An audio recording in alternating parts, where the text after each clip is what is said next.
Alors, le problème, c'est quoi? Le problème, c'est que lorsque tu fais de l'allocation courte durée, en théorie, si tu fais les choses bien, tu vas t'inscrire sur différentes plateformes. Donc, tu vas t'inscrire sur Airbnb, sur Booking, sur Expedia, par exemple. Et tu vas avoir la problématique suivante qui est de, tu vas recevoir par exemple une réservation sur Expedia. Eh bien, la date, ils vont réserver par exemple pour le 1er mai.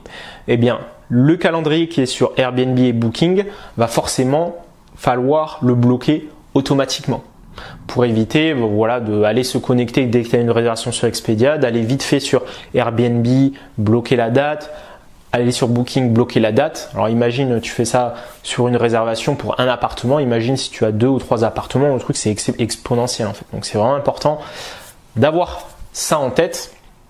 Et un channel manager, donc c'est un outil, comme son nom l'indique, gestion des canaux, donc gestion des plateformes, ça va te permettre d'automatiser, entre autres, la synchronisation de tes calendriers. Donc par rapport à la synchronisation des calendriers, il faut savoir qu'il y a 2 modes de synchronisation. Il y a un mode de synchronisation qu'on appelle e-cal, donc e-calendrier. En gros, c'est un calendrier sous forme de un lien e-cal que tu vas partager entre les différentes plateformes et qui va derrière se synchroniser. Donc c'est-à-dire que tu vas prendre le lien e-cal par exemple de Airbnb, c'est-à-dire que tu vas te connecter dans Airbnb, tu vas récupérer le lien e-cal, donc tu vas faire un copier-coller, tu vas le mettre sur les autres plateformes et comme ça toutes les plateformes vont, on va dire, s'auto-synchroniser.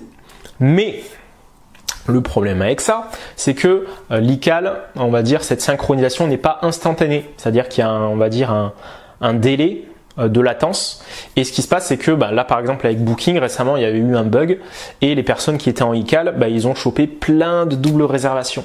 Donc, cette synchronisation, elle est facile, mais il y a toujours cette problématique. C'est-à-dire que, imagine que tu as une réservation qui tombe sur Airbnb. Une personne, s'il y a beaucoup de volume sur ton annonce, une autre personne qui est sur Booking, elle peut réserver en même temps et tu peux te retrouver dans l'embarras.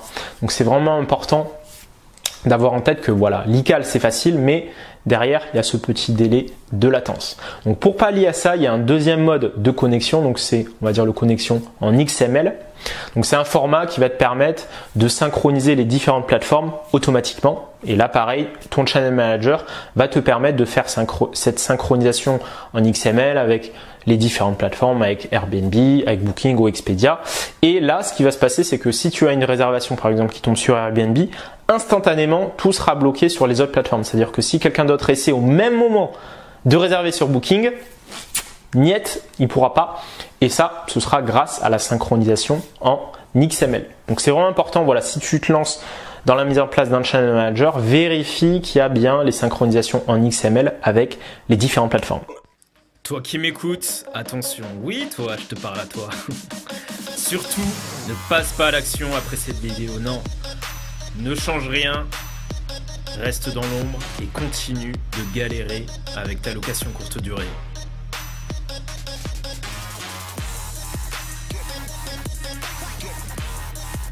Et puis bon, si t'es encore là, c'est que t'es chaud, donc vas-y, passe à l'action.